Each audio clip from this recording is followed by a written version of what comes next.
안녕하세요. 편쌤의 이유 있는 한국사 이야기 16번째 시간입니다.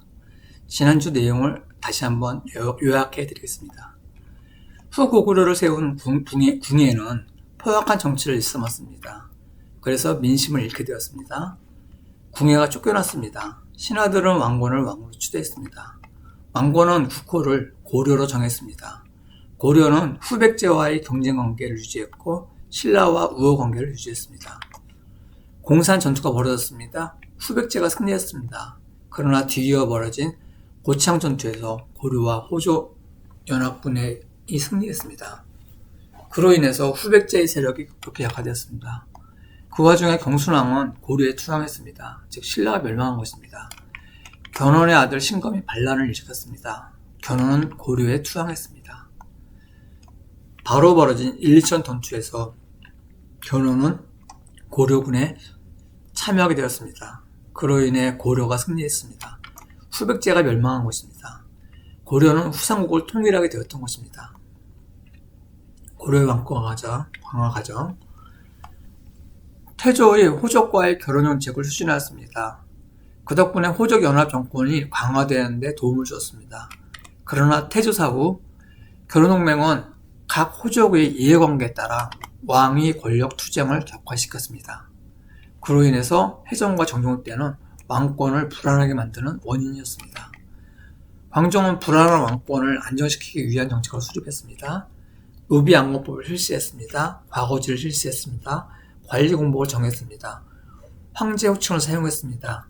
정책에 반발하는 호족을 과감하게 제거했습니다. 그러나 힘에 의한 광종의 불완전한 왕권 안정책은 한계가 있었습니다. 성종은 그 한계를 극복할 수 있는 왕권 안정 정책을 수립했습니다. 유교 이념에 입각한 통치체제인 시무 22조를 수용했습니다.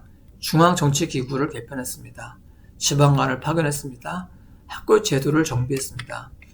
이를 통해서 왕권 안정화가 완성됐던 것입니다.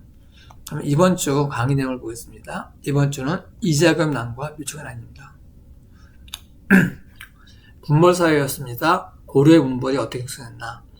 과거나 음수를 통해서 고위 관직을 차지하였고 여러 대에 걸쳐서 특권을 유지했습니다. 대표적인 가문이 경원 이씨 가문입니다.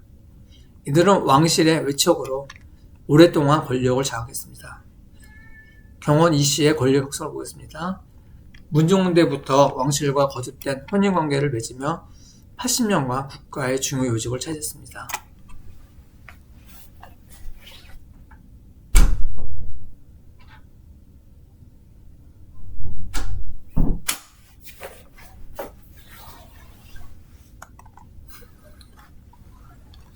이자겸이 난이 일어났습니다.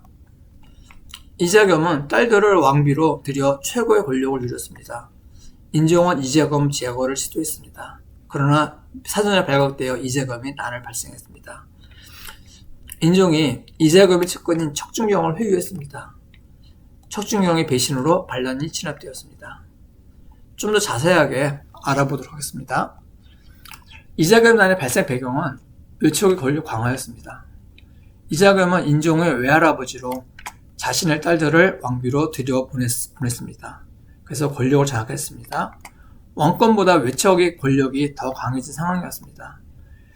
인조는 왕권 회복을 시도했습니다. 즉 왕과 외척과의 권력이 충돌하게 된 것입니다.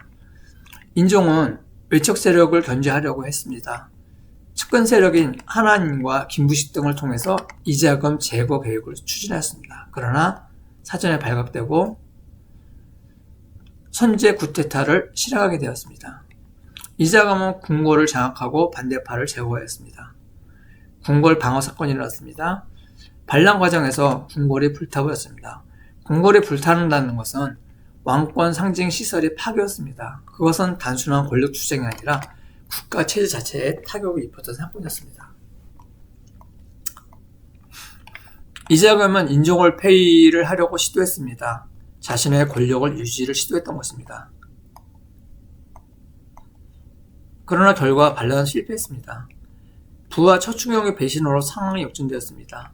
이자겸은 체포되고 유배되었습니다. 이 사건은 왕권 강화의 계기가 되었습니다.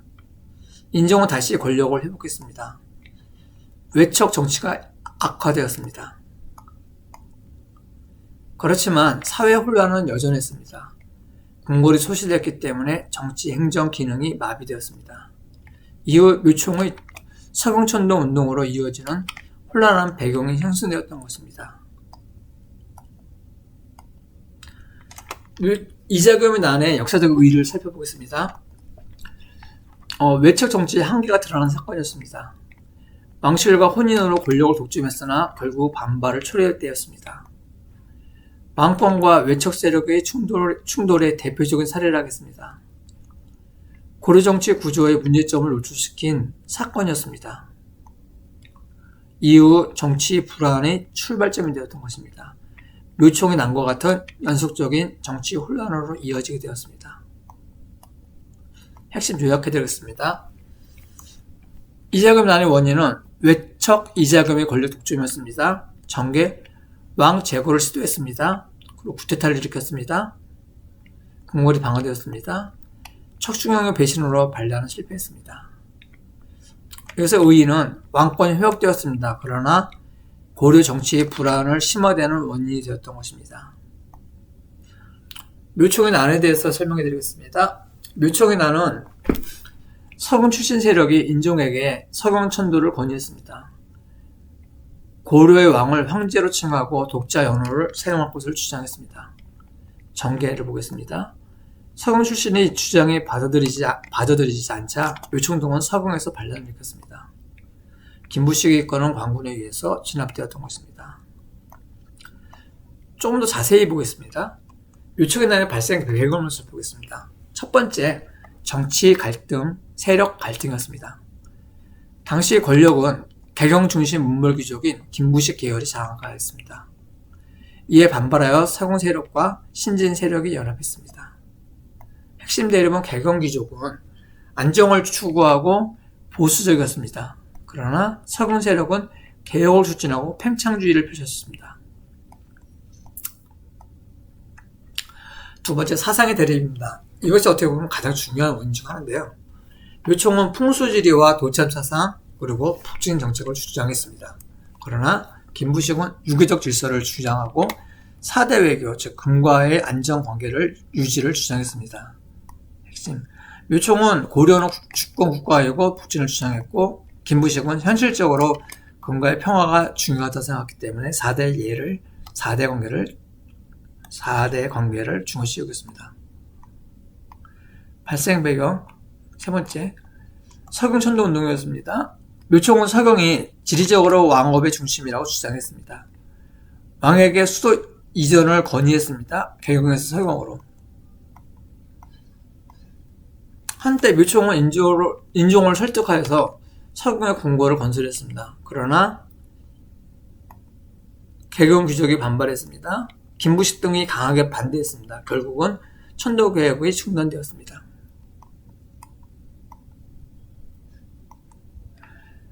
묘총은 서경에서 독재 정권을 수립했습니다. 국호를 대위로 하고 연호를 사용했습니다. 사실상 독립선언이었습니다. 그러나 진압되었습니다. 김부식의 군대를 이끌고 토벌을 했던 것입니다. 약 1년 만에 서경이 함락되었습니다. 묘총은 부하에 의해서 살해되어 사망하게 되었습니다. 결과를 보면은 첫 번째 정치적인 결과입니다. 개경 문불 귀족의 완전한 승리였습니다. 그 덕분에 왕권은 약화되고 귀족 권력은 강화되었습니다. 사상적인 결과입니다. 유교 중심 질서가 확립되게 되었습니다.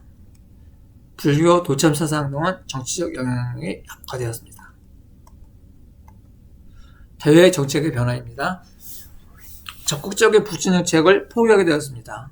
금나라와의 안정적인 관계를 유지하게 되었습니다. 그러면 고려가 왜 금나라와의 관계에서 평화를 원하게 됐던 이유를 설명해 드리겠습니다. 인구수를 보면 고려는 약 300에서 350만이로 추정됐습니다. 금나라는 약 500에서 1000만이었습니다. 인구수도 그다지 많은 차이가 벌어지지 않았다고 볼 수 있는데요. 상비국 병력을 보면 차이가 큽니다. 고려는 약 3에서 5만이었고요. 금나라는 30만에서 50만이었습니다. 그것도 기병 중심이었습니다. 전시 총동원 병력을 보면 고려가 약 10만 명 내외였습니다. 금나라는 최대 수십만에서 100만 이상이었습니다.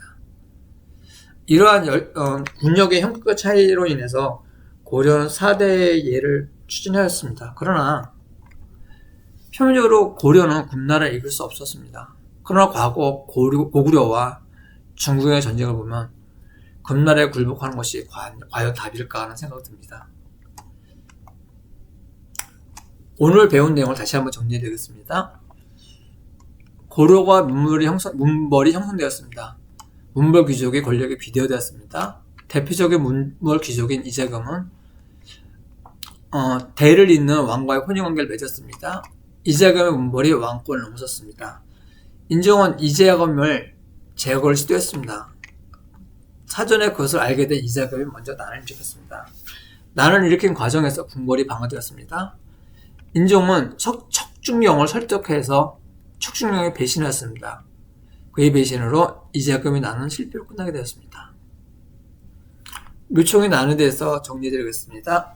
묘총은 풍수지리, 도참사상, 북진 정책을 주장했습니다. 그러나 김부식은 유교질서와 금과의 4대적 외교 관계를 중요시 여겼습니다. 이 두 세력은 대립이 격화되었습니다. 묘총은 서경천도를 주장했습니다. 그러나 김부식의 반대로 서경천도는 실패로 끝나게 되었습니다. 묘총은 난을 일으켰습니다. 그러나 김부식에서 진압되었습니다. 묘총의 난 실패 이후에 왕권은 약화되고 문벌 귀족의 세력이 더욱 비대화되는 결과를 빚게 되었습니다. 이것으로서 오늘 이재금의 난과 묘총의 난에 대해서 간략하게 말씀드렸습니다. 끝까지 시청해주신 여러분께 감사드리고 다음 주 금요일날 다시 뵙겠습니다.